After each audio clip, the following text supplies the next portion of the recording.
안녕하세요. 전 얼마 전 사람의 인연이라는 게 이렇게 끈끈할 수도 있는 거구나 하는 걸 알게 된 여자입니다. 저는 사실 지금의 남편과 결혼한 후 결혼 생활을 망칠 것 같은 불안감에 시달렸었는데요.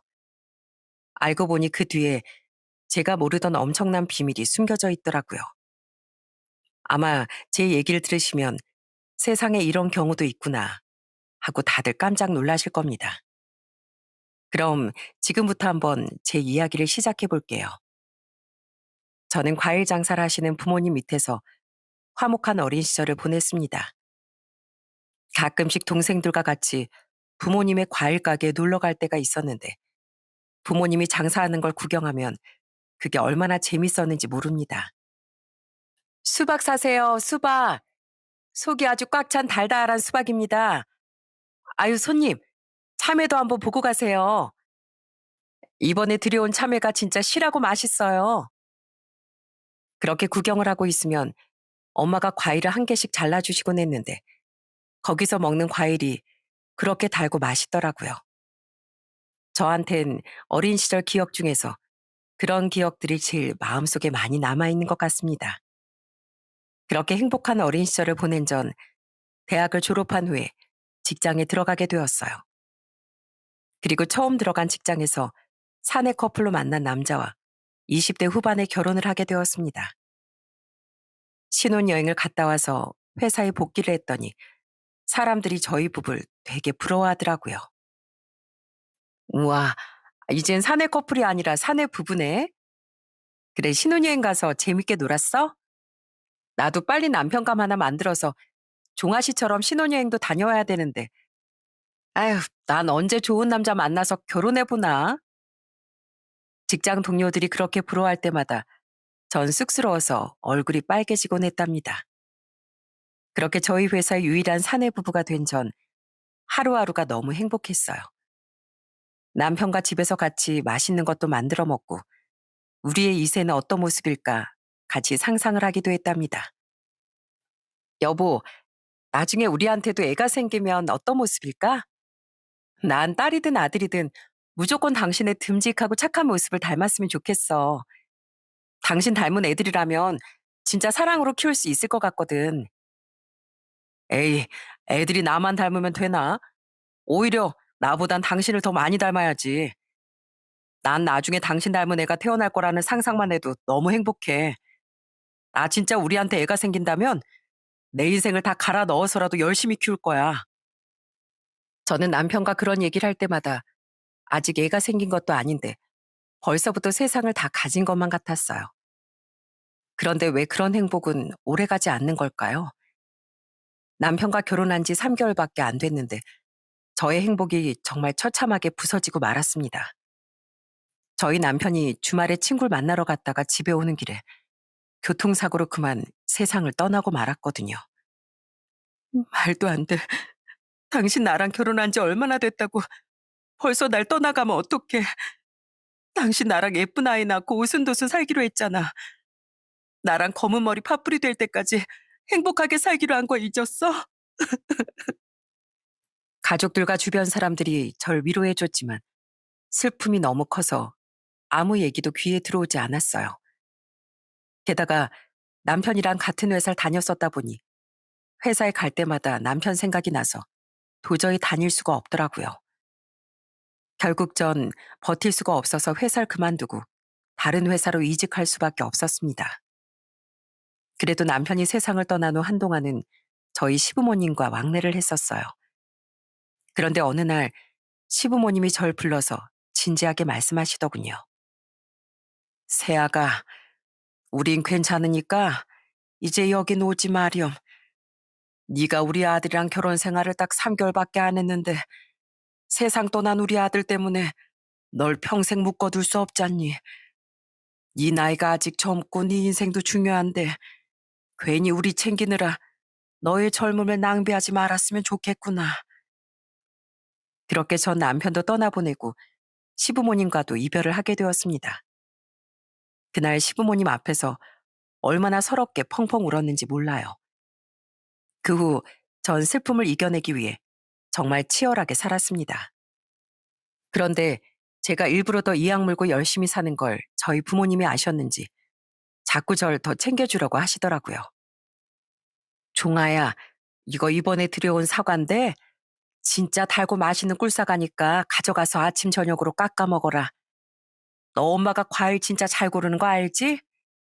사과가 몸에 좋은 과일이니까 귀찮아도 꼭 챙겨 먹어.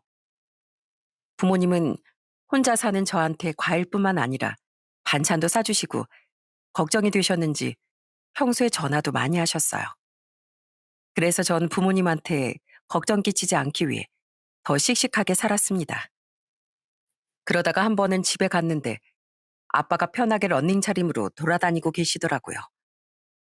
예전엔 근육도 많고 몸이 다부지셨던 저희 아빠가 어느새 나이를 먹고 몸집이 왜소해지신 걸 보니 순간 가슴이 아프더군요. 전 그래서 지금부터라도 부모님 건강을 더 챙겨드려야겠다는 생각에 보양식도 많이 사드리고 운동도 같이 하게 되었습니다. 아빠, 이번 주말에 저랑 같이 등산 한번 하시는 거 어때요? 제가 어디서 봤는데 원래 나이 먹을수록 허벅지 근육이 진짜 중요하대요. 근데 등산을 하면 허벅지가 튼튼해지잖아요. 아빠 건강하게 오래 사시려면 저랑 같이 허벅지 단련 좀 하셔야 돼요. 뭐? 허벅지 단련?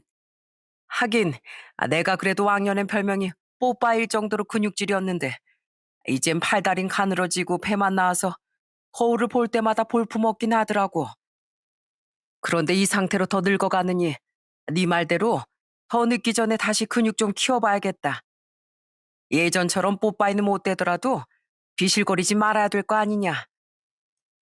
그렇게 전 부모님과 등산도 하면서 정말 즐거운 시간을 많이 보냈어요. 그리고 부모님 결혼 기념일 땐 동생들과 같이 돈을 모아서 괌으로 해외여행도 보내드렸답니다. 저희 부모님이 거기서 진짜 좋은 풍경을 많이 보고 재밌었다며 엄청 좋아하셨어요. 그렇게 전 하루하루 일도 열심히 하고 가족들을 챙기는 걸 낙으로 삼으면서 살았습니다. 그런데 그렇게 살다 보니 어느덧 남편이 떠난 지도 13년이라는 시간이 지났더라고요. 그 사이에 제 동생들도 다 결혼해서 조카들을 낳았지만 전 그때까지 만나는 사람도 없이 여전히 혼자였어요. 그런데 그때쯤 저랑 친한 언니 한 명이 저한테 이러더라고요. 종아야, 너 벌써 나이가 40대 초반인데 언제까지 그렇게 혼자 지낼 거야? 너도 더 늦기 전에 얼른 좋은 사람 만나서 가정 꾸려야지. 사실 내가 아는 사람 중에 진짜 괜찮은 사람이 한 명 있거든? 그 사람도 아내랑 사별한 사람인데 성격도 진짜 좋고 되게 어른스러운 사람이야. 너랑 잘 어울릴 것 같은데 한번 만나보는 게 어때? 전 처음엔 별로 만나고 싶은 생각이 없었어요. 그런데 그 언니가 딱 한 번만 만나보라고 하도 얘기를 하길래 어쩔 수 없이 만나게 되었습니다. 그런데 만나보니까 정말 언니 말처럼 말하는 것도 되게 어른스럽고 성격도 저랑 되게 잘 맞더라고요. 저보다 3살 많은 직장인이었는데 둘 다 사별의 아픔이 있다 보니 말이 더 잘 통하는 것 같았어요. 전 27살 때 결혼해서 결혼 생활은 8년 정도 했습니다. 둘 사이 아이는 없었어도 잘 지냈었는데 아내가 암에 걸리는 바람에 투병 생활을 하다가 세상을 떠났어요. 그 후로는 계속 혼자 지내다가 이렇게 종아 씨를 만나 뵙게 된 겁니다. 처음엔 서로 사별했던 얘기를 나누다가 점점 서로에 대해 알아가게 되었습니다. 같은 아픔이 있어서 그런지 마음도 잘 통하고 뭔가 의지가 되는 느낌이 들었어요. 그래서 전 그 남자 몇 번 더 만난 후 연인 관계로 발전을 하게 되었습니다. 남자친구는 만날수록 정말 진국인 사람이었어요. 늘 섬세하게 절 챙겨주는 사람이더라고요. 하루는 제가 우산을 안 챙기고 출근했는데 갑자기 오후부터 비가 엄청 쏟아지기 시작하는 거예요. 하필 그날 야근을 하는 바람에 퇴근을 늦게 하게 되었는데 그때까지도 장대비가 계속 쏟아지더군요. 그래서 회사 건물에서 나가자마자 근처 편의점에 가서 우산을 사려고 했는데 누군가가 저한테 갑자기 다가와 우산을 씌워주더라고요. 그건 바로 제 남자친구였어요. 오빠, 갑자기 여긴 왜 온 거야? 설마 나 우산 씌워주려고 여기까지 온 거야? 그럼, 너 원래 아침마다 일기예보 보고 우산 챙기잖아. 근데 오늘은 비 온다는 얘기도 없었는데 갑자기 비가 쏟아지길래 당연히 네가 우산 안 가지고 갔을 것 같아서 내가 이렇게 왔지. 그나저나 비 오는데 비 맞고 다니면 감기 걸리는 거 알지? 앞으로 이렇게 갑자기 비 오는 날엔 내가 데리러 올 테니까 괜히 비 맞지 말고 그냥 안에서 기다리고 있어. 알았지? 제가 부탁하지도 않았는데 저 비 맞을까 봐 우산까지 들고 데리러 온 걸 보고 너무 고맙더라고요. 그 이후에도 갑자기 비가 올 때면 꼭 남자친구가 저렇게 우산을 들고 나타나곤 했어요. 그러다가 하루는 가을에서 겨울로 넘어가는 쌀쌀한 날이었습니다. 밖에서 남자친구를 만났는데 갑자기 추워진 날씨 때문에 손이 너무 시렵더라고요. 그래서 두 손을 입으로 호호 불고 있었는데 갑자기 남자친구가 제 손을 잡더니 자기 외투 주머니에 집어넣더군요. 저는 그 안에서 느껴지는 따뜻한 기운 때문에 깜짝 놀라고 말았어요. 어? 이거 뭐야? 핫팩이잖아. 이런 건 또 언제 챙긴 거야? 언제 챙기긴. 너 원래 수족냉증 있어서 손발 자주 시려하잖아. 오늘 기온이 갑자기 떨어졌길래 너 손 시렵다고 할 것 같아서 내가 일부러 챙겨온 거야. 전 그렇게 저한테 잘해주는 남자친구와 결혼을 약속하게 되었어요. 그래서 저희 집에도 인사를 시켰는데 그때부터 남자친구가 저희 가족들과 정말 잘 지내더라고요. 한 번은 저희 부모님과 같이 외식을 했는데 남자친구가 앞에서 걸어가는 저희 아빠의 낡은 신발을 유심히 보더니 나중에 저한테 이러더라고요. 종아야, 아까 보니까 아버님 신발이 너무 낡으셨던데 내가 신발 한 켤레 사드려야겠어.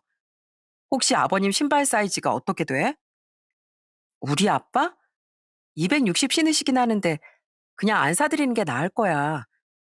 우리 아빠가 딱 저 신발 아니면 안 신으셔서 다른 거 사와봤자 분명히 반품하실 거거든. 이상하게 다른 신발은 발에 안 맞는다고 하시더라고. 그런데 남자친구는 일단 알겠다고 하더니 다음번에 저희 부모님 댁에 갈 때 무슨 쇼핑백 하나를 챙겨온 거예요. 그러면서 그 안에 있던 걸 저희 아빠한테 선물이라고 드렸는데 세상에 그걸 열어보니까 아빠가 맨날 신고 다니던 신발과 똑같은 신발이더라고요. 아버님, 제가 종아한테 들어보니까 이 신발만 신으신다고 하셔서 제가 똑같은 걸로 한번 구해봤습니다. 지금 신고 계신 건 너무 낡았으니까 앞으로는 이걸로 신으세요. 아니, 자네 이걸 대체 어떻게 구했나? 이거 어디 유명한 브랜드 것도 아니고, 내가 길 가다가 그냥 산 거라서 똑같은 거 찾기 힘들었을 텐데. 안 그래도 찾는데 조금 오래 걸리긴 했습니다. 백화점도 돌아보고 시장도 여기저기 다녀보다가 운 좋게 똑같은 신발을 발견했어요. 원래는 아버님한테 어디서 사셨는지 여쭤보려다가 그래도 깜짝 놀래켜드리고 싶어서 제 힘으로 한번 찾아봤습니다. 그날 저희 아빤 이런 정성은 처음 본다며 엄청 좋아하시더군요. 사윗감으로 100점 만점에 1000점이라고 하셨어요. 그러다가 명절 때가 되자 남자친구가 저희 부모님의 과일 가게를 지인들한테 홍보하고 다닌 겁니다. 그 바람에 과일 선물 세트 주문이 엄청 밀려 들어와서 저희 엄마가 너무 좋아하셨답니다. 세상에 내가 여태까지 과일 장사하면서 이렇게까지 선물 세트 주문이 많았던 적은 처음이야. 나 우리 예비 사이 덕에 조만간 부자 되겠는데? 게다가 남자친구는 조카들한테 미리 눈도장 찍어놔야 된다며 어린이날엔 저희 조카들한테 선물도 사주더군요. 저희 가족들 모두 그런 제 남자친구를 정말 좋아했습니다. 그 후 전 남자친구와 상견례도 없이 결혼을 하게 되었어요. 남자친구가 어렸을 때 부모님이 두 분 다 돌아가셔서 할머니, 할아버지 손에 컸는데 남자친구가 20대 때 할머니, 할아버지도 돌아가시는 바람에 지금은 가족 없이 혼자였거든요. 그렇게 전 과거의 아픔을 잊고 지금의 남편과 행복한 결혼 생활을 시작하게 되었습니다. 평일엔 퇴근 시간이 맞으면 중간에 남편이랑 만나서 집에 같이 오기도 했는데 꼭 오는 길에 마트를 한 번씩 들르곤 했어요. 거기서 소소하게 반찬거리 사는 게 너무 재밌었거든요. 여보, 우리 오늘 저녁엔 닭볶음탕 해 먹을까? 나 닭볶음탕 되게 잘하거든. 아니면 버섯이랑 소고기랑 야채 좀 사서 샤브샤브 해 먹을까? 닭볶음탕도 좋고 샤브샤브도 좋은데 둘 중에 뭘 먹어야 되지? 난 당신이 해주는 거 뭐든지 다 맛있어서 고르기가 힘든데. 게다가 남편은 결혼 후에도 저희 부모님을 어찌나 챙기는지 오히려 저보다도 더 자주 저희 부모님한테 안부 전화를 드리더군요. 저희 부모님을 모시고 나들이도 몇 번 갔었는데 남편이 무슨 보디가드처럼 저희 엄마를 엄청 챙겨드리는 거예요.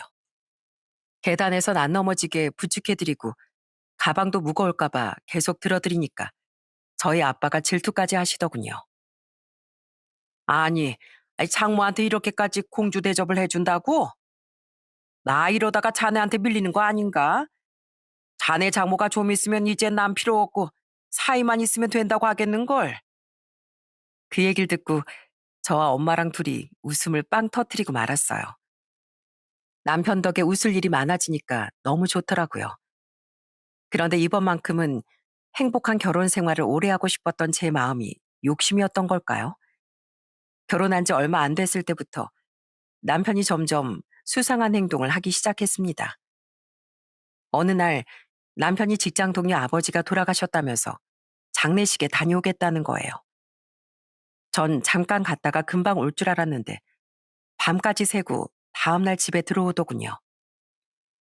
여보, 장례식장에 왜 이렇게 오래 있다가 왔어? 그리고 새벽에 내가 전화했는데 받지도 않고 이제서야 집에 기어들어오면 어떡해. 미안해. 직장 동료가 너무 힘들어해서 옆에서 지켜주느라 그랬어. 아버지가 돌아가신 바람에 정신없이 우는데 내가 도저히 모른 척 할 수가 없더라고. 그런데 그렇게 말하는 남편의 눈이 퉁퉁 부어 있더군요. 마치 밤새도록 운 사람처럼요. 남편은 그 후에도 며칠 동안 기분이 우울한지 저와 대화도 잘 안 했어요. 저는 그 직장 동료랑 얼마나 친한 사이길래 그 직장 동료 아버지가 돌아가신 일로 저렇게까지 기분이 다운되어 있나 싶더라고요. 그런데 남편은 그 후에도 점점 이상한 행동을 반복했습니다. 주말에도 약속 있다고 나가선 저녁 늦게 들어오고 제가 중간에 전화를 하면 전화를 잘 안 받더라고요. 게다가 집에서도 자꾸 누구랑 방에서 통화를 하는데 제가 방문을 열고 들어가면 깜짝 놀라면서 급하게 전화를 끊는 거예요. 당신, 요즘에 자꾸 누구랑 그렇게 몰래 통화하는 거야? 맨날 방에서 통화하다가 내가 들어가면 급하게 전화 끊어버리잖아. 혹시 내가 뭐 들으면 안 되는 통화라도 하는 거야? 아, 그런 거 아니야. 그냥 업무 전화인데 상대방이 먼저 급하다고 끊어서 나도 끊었을 뿐이야. 그러니까 오해하지 마. 하지만 전 남편에 대한 오해가 점점 쌓여가기만 했어요.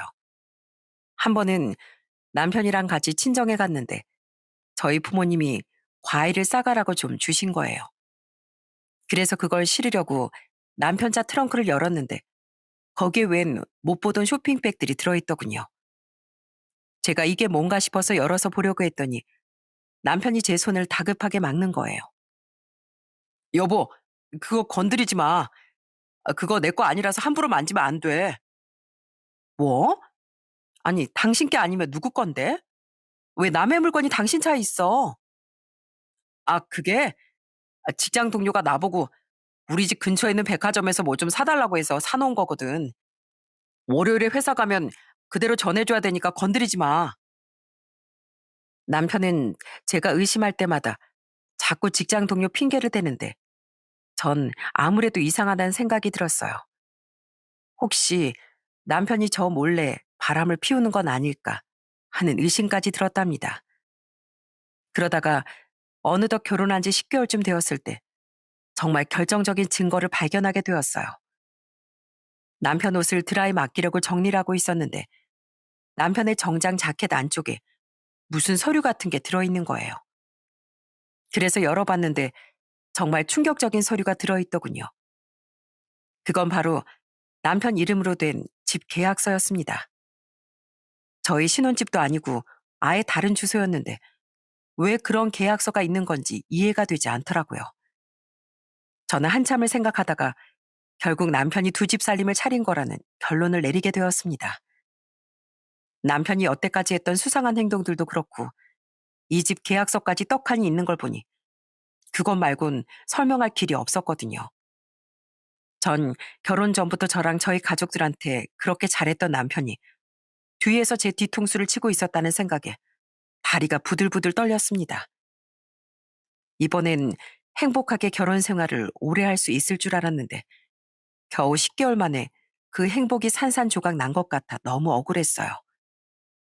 전 일단 확실하게 알아야겠다는 생각에 남편한텐 그 계약서를 발견한 사실을 말을 하지 않고 가만히 있었습니다. 그러다가 마침 남편이 주말에 직장 동료 결혼식에 간다고 하길래 마침 이때다 싶어서 그 계약서에 써 있는 주소로 찾아갔어요. 떨리는 마음으로 문을 똑똑 두드렸는데 그 안에서 어떤 목소리가 들리더군요. 그런데 정말 충격적이게도 그 목소린 젊은 여자의 목소리가 아니라 웬 할머니의 목소리였어요. 김서방 왔나?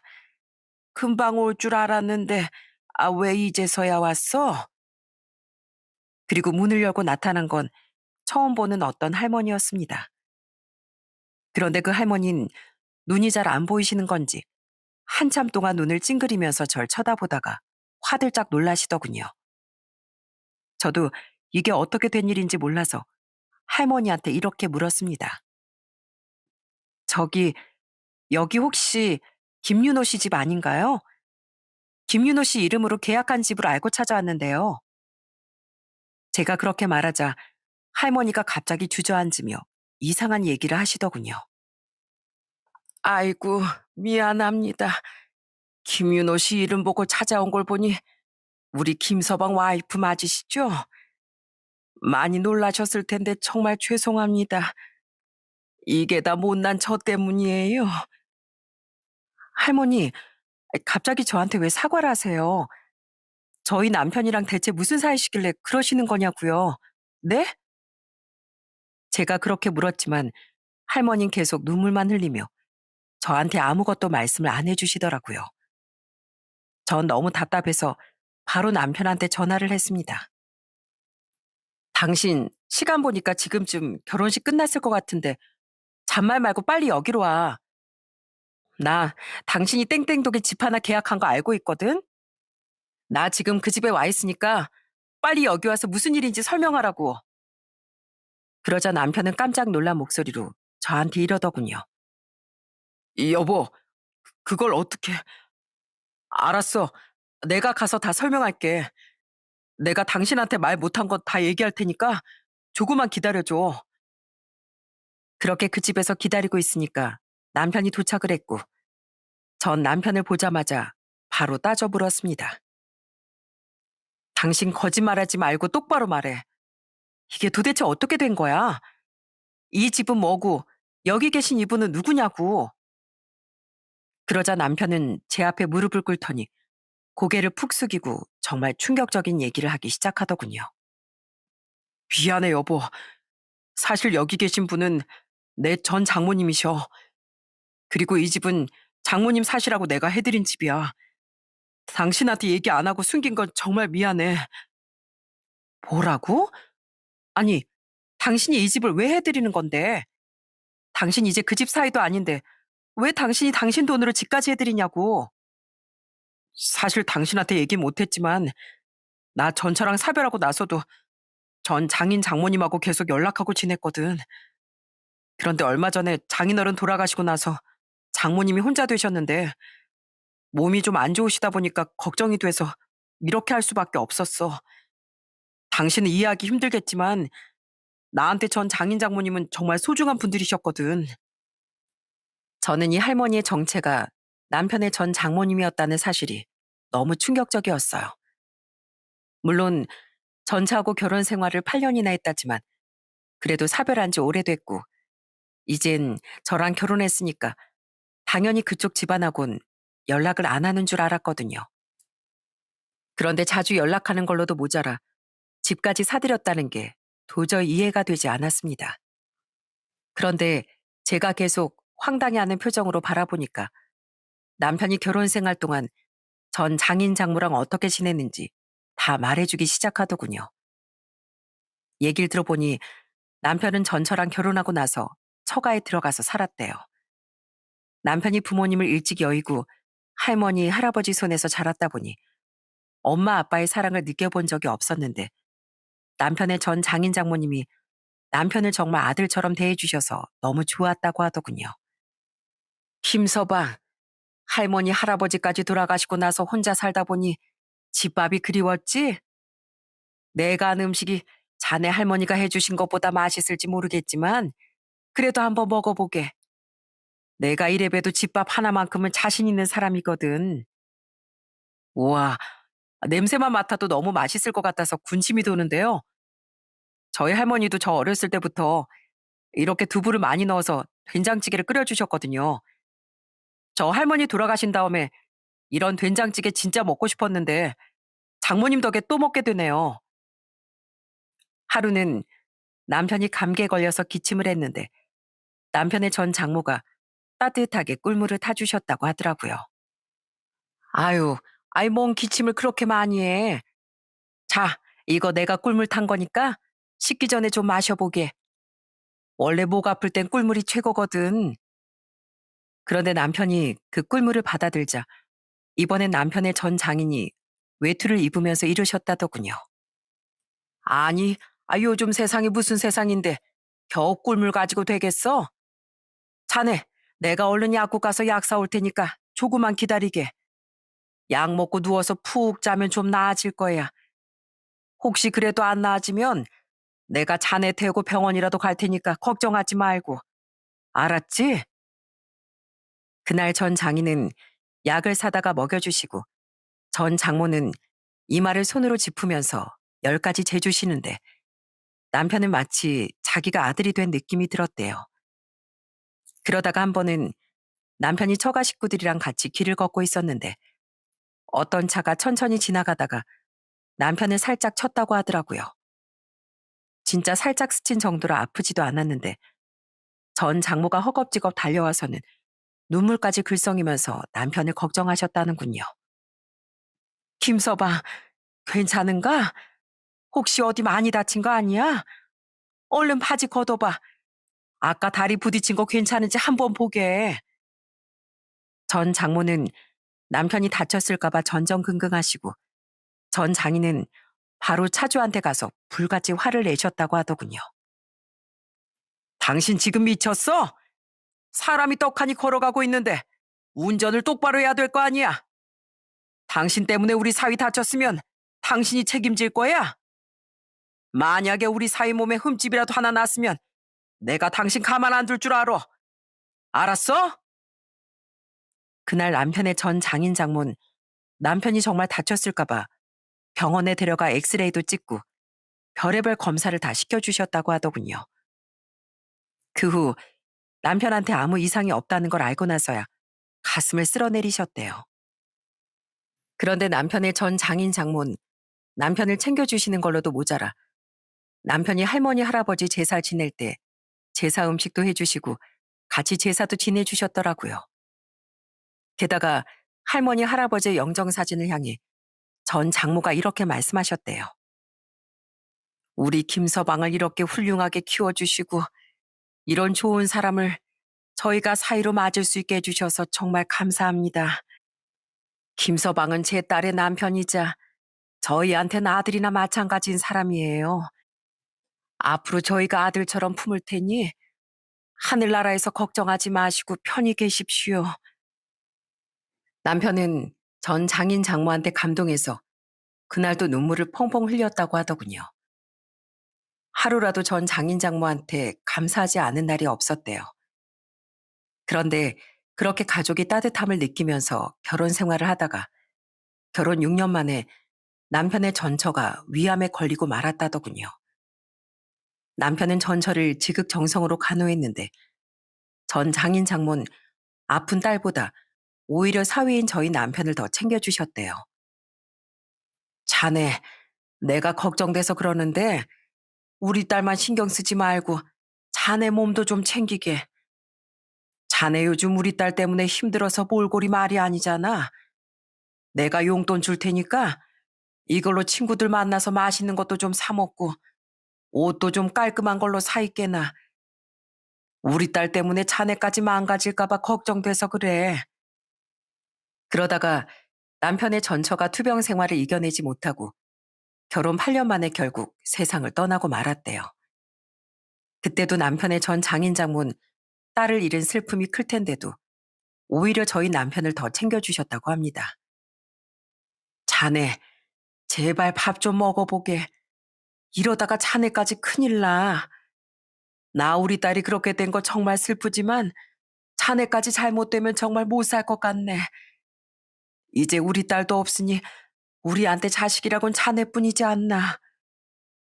그렇게 남편은 전처를 잃은 슬픔을 전 장인 장모와 함께 극복해 나가다가 이제 전처가 없으니 그 집에서 나오게 되었다고 하더군요. 하지만 전 장인 장모와 워낙에 사이가 돈독했기 때문에 전처가 세상을 떠난 후에도 계속 두 분과 연락을 하면서 지냈었대요.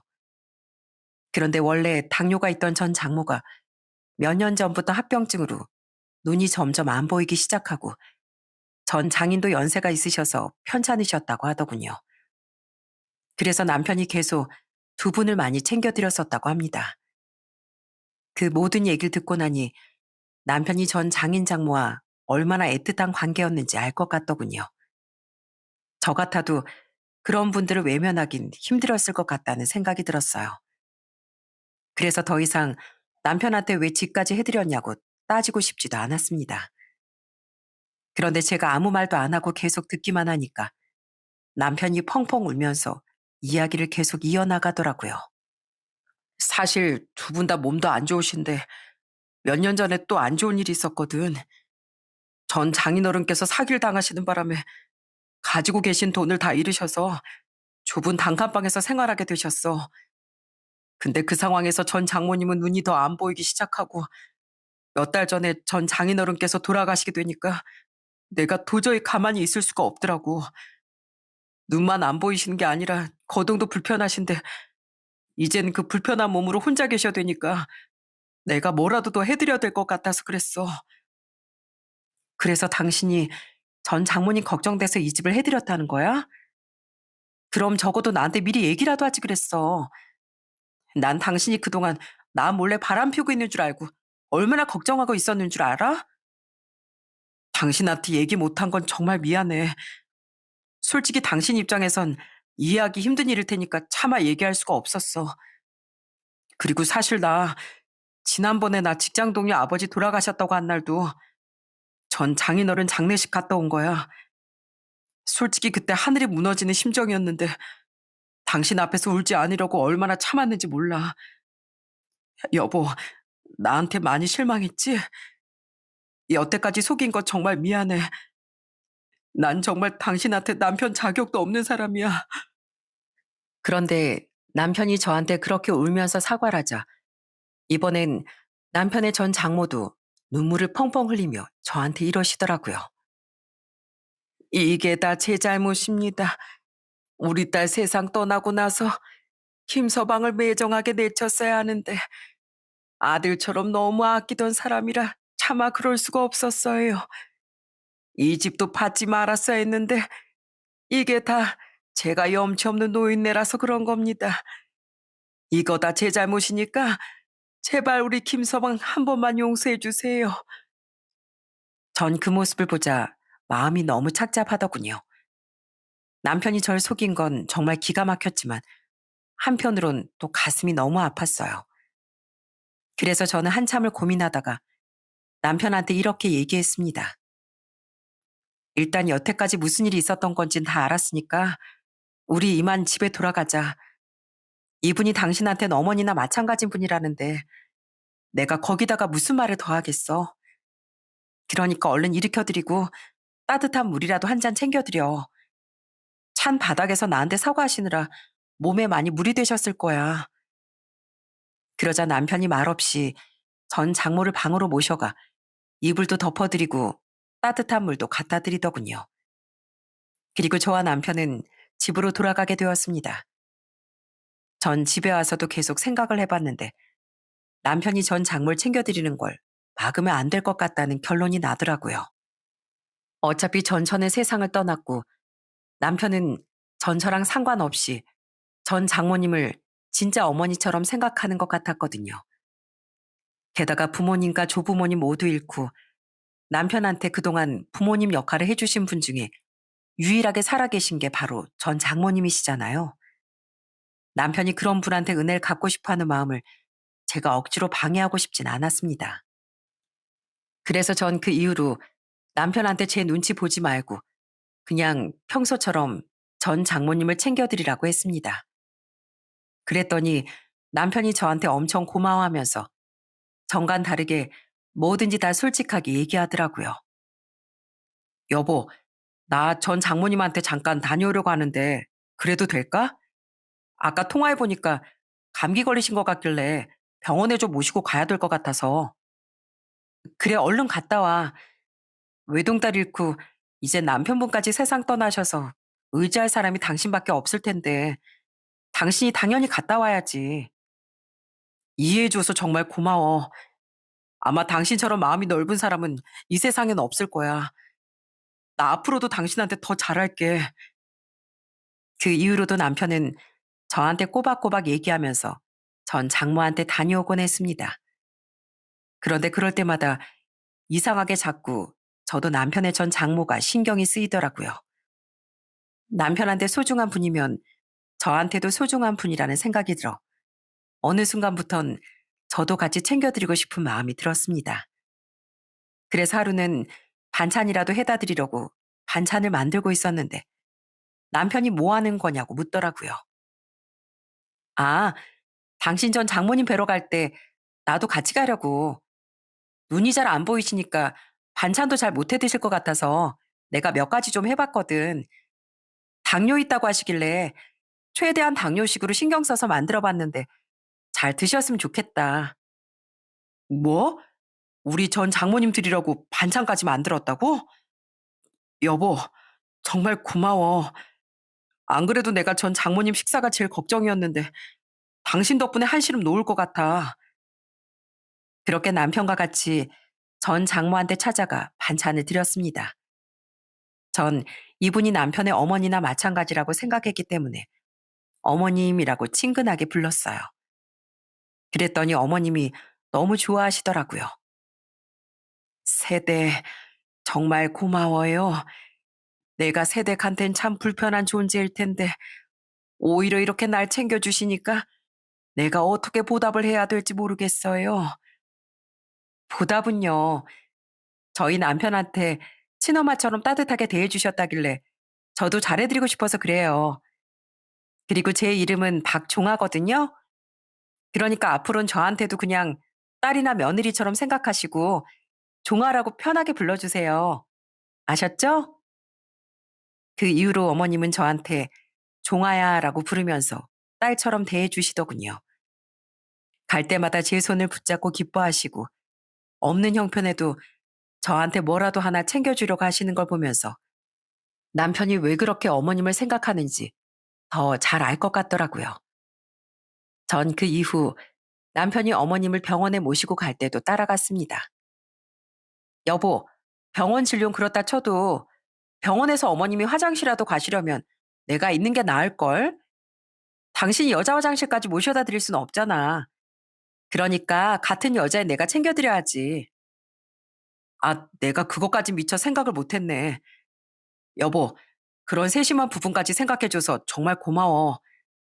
아무래도 내가 결혼을 정말 잘한 것 같아. 전 그렇게 남편과 함께 어머님을 챙겨드리다가 이걸 계속 비밀로 하는 건 좀 아닌 것 같아 저희 부모님께도 사실대로 다 말씀드렸어요. 부모님은 처음엔 엄청 놀라시고 이해가 안 된다고 하셨지만 얘기를 다 듣고 나선 오히려 절 응원해 주시더라고요. 엄마, 김서방이 전 장모님한테 집까지 해드렸다고 하는데 안 서운하세요? 아무리 잘해주셨다고 해도 지금 김서방한테 장인 장모님은 엄마랑 아빠잖아요. 서운할 게 뭐가 있어. 우린 아직 건강하고 김서방이 또 우리한테도 엄청 잘하잖아. 근데 김서방네 전 장모님께선 연세도 나보다 많고 몸도 성치 않은 데다가 가진 돈도 없다고 하시니까 도와드릴 수 있으면 도와드리는 게 맞는 거지. 그리고 딴 것보다도 네가 김서방을 이해하고 같이 챙겨드리기로 했다는데 내가 무슨 말을 더 하겠니? 난 김서방 마음도 이해가 가고 네가 그렇게 결정한 것도 응원하니까 나랑 네 아빠 너무 신경 쓰지 마라. 알았지?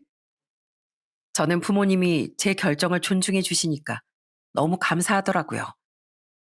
저희 남편도 이해해 주셔서 감사하다며 저희 부모님한테 더 잘했어요. 그 후 돌아가신 아버님 기일엔 어머님을 낙골당에 모셔다 드렸습니다. 그때 어머님께서 슬퍼하면서 많이 우시는데 저도 그 모습을 보고 눈물이 다 나더라고요. 전 속으로 돌아가신 아버님한테 저희 남편의 아버지가 되어주셔서 감사하다고 인사를 했습니다. 그 후에도 전 남편과 같이 어머님 댁에 가서 팔다리도 주물러 드리고 또 춥다고 하시면 보일러랑 전기장판도 틀어드렸어요. 어머님, 저희 없을 때 전기장판 너무 세게 하시면 안 돼요. 제가 뉴스에서 봤는데 노인분들은 피부가 둔감해서 전기장판을 세게 틀어놓고 있다가 뜨거운 줄도 모르고 좋은 화상을 입으신대요. 그러니까 딱 요만큼만 틀고 쓰셔야 돼요. 아셨죠? 그럼 종아 네 말대로 내가 딱 이대로만 쓰마. 그나저나 우리 딸도 종아 너처럼 참 말투도 상냥하고 목소리도 예뻤었는데 네가 날 이렇게 챙겨줄 때마다 우리 딸이 살아 돌아온 것 같아서 얼마나 좋은지 몰라. 그럼 그냥 절 딸이라고 생각하시면 되잖아요. 어머님이 이 사람을 아들로 받아주셨으니까 원 플러스 원으로 절 딸로 받아주세요. 어때요? 딸 하나 생기니까 좋으시죠? 좋고 말고 이렇게 듬직한 아들에 너처럼 이해심 많고 착한 딸같이 생겼으니 더 바랄 게 없구나. 이대로 난 눈을 감아도 아무 여한이 없을 것 같다. 그렇게 어머님을 자주 찾아뵈며 지냈는데 어느 순간부터 어머님의 몸이 점점 안 좋아지기 시작했어요. 병원에도 자주 모시고 갔는데도 연세도 많으시고 지병이 있으셔서 그런지 호전이 잘 안 되더라고요. 결국엔 자리에서 일어나실 수 없을 정도로 상태가 악화되고 말았습니다. 그런데 하루는 어머님 댁에 갔는데 어머님이 저랑 제 남편 손을 붙잡고 힘겹게 말씀하시더군요. 김서방, 내가 자네 같은 사이를 둔 건 정말 행운이었네. 내가 살면서 자네를 만난 일보다 더 좋은 일은 없었을 거야. 장모인 날 이렇게까지 챙겨줘서 정말 고맙네. 그리고 종아야, 내가 너한테도 참 고맙구나. 네 덕분에 2년 동안 참 행복했단다.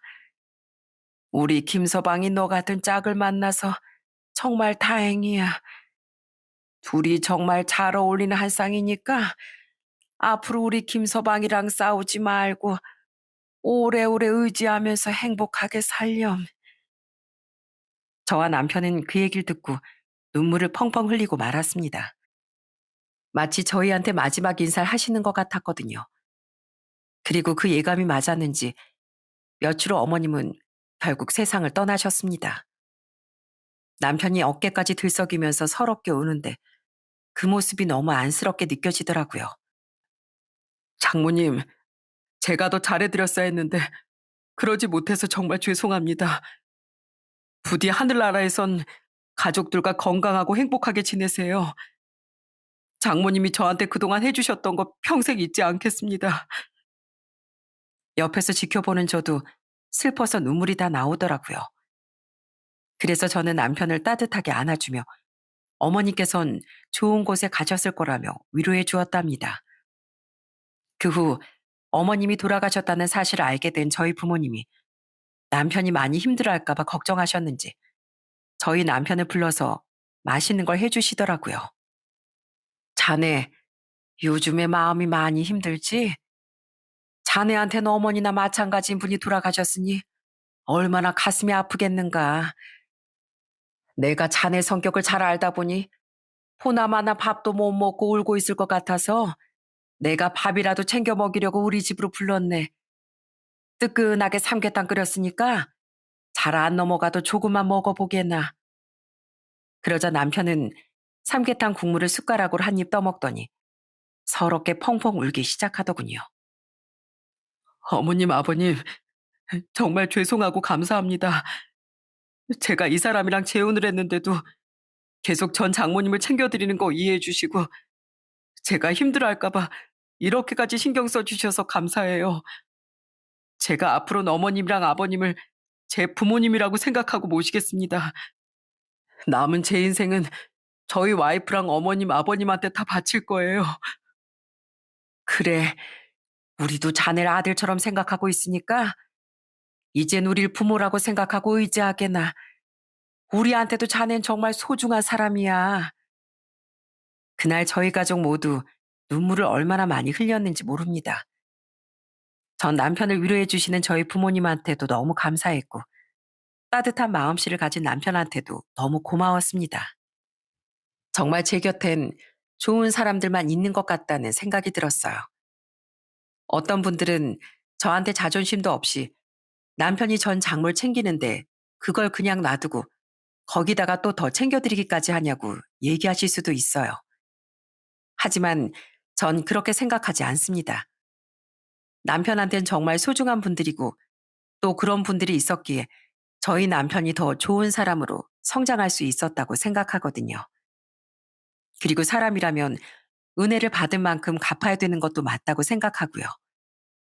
단지 그 대상이 남편의 전 장인 장모였다는 이유로 그 마음을 무시하고 싶진 않았습니다. 또 어떤 분들은 전 장인 장모한테만 잘하고 지금의 장인 장모님한텐 못하는 거 아니냐고 얘기할 수도 있는데 절대 그런 거 아니니까 걱정하지 않으셔도 될 것 같아요. 남편이 지금 저희 부모님한테 오히려 딸인 저보다도 더 잘하고 있거든요. 얼마 전엔 남편이 저한테 이런 얘기까지 하더라고요. 여보, 난 정말 살면서 따뜻한 분들을 많이 만난 것 같아. 어렸을 때 부모님을 잃었지만 우리 할머니랑 할아버지가 날 정성으로 키워주셨고 또 전 장인 장모님이 날 아들처럼 대해주셨잖아. 그리고 흠이 많고 모자란 날 사랑으로 품어주신 지금의 장인 장모님을 만난 것도 정말 행운인 것 같아. 그래서 말인데 난 앞으로 그 고마운 마음을 갚기 위해서 우리 가족들한테 정말 최선을 다하려고. 그러니까 당신이 옆에서 끝까지 날 지켜봐 줬으면 좋겠어. 저는 그렇게 말하는 남편을 따뜻하게 안아주며 꼭 지켜보겠다고 얘기했습니다. 남편의 옷에서 집 계약서를 발견했을 때까지만 해도 제 결혼 생활이 산산조각 나는 줄 알고 걱정했었는데 오히려 그 사건 이후로 남편과 제 사이가 더 돈독해진 것 같네요. 서로 솔직하게 얘기하고 이해하며 사니까 몇 배로 더 행복한 기분이 든답니다. 제가 예전에 들어봤던 말 중에 사람에겐 사람이 필요하다 라는 말이 있어요. 사람은 타인과의 관계 속에서 성장해 나가고 마음의 위로를 얻기 때문에 혼자 있는 것보단 좋은 사람들과 같이 있는 게 좋다는 뜻인 것 같더라고요. 그러고 보면 주변에 좋은 사람이 많다는 것 자체가 엄청난 행운이라는 생각이 들어요. 그런 의미에서 저와 남편은 정말 행운아인 것 같습니다.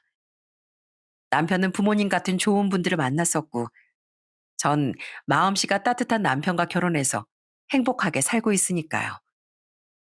제 사연을 듣고 계시는 시청자분들께서도 주변에 있는 좋은 분들과 행복한 시간 많이 보내셨으면 좋겠습니다. 그럼 오늘 하루도 모두 따뜻한 마음으로 가득하길 바라며 제 사연을 마치도록 할게요. 끝까지 들어주셔서 정말 감사합니다.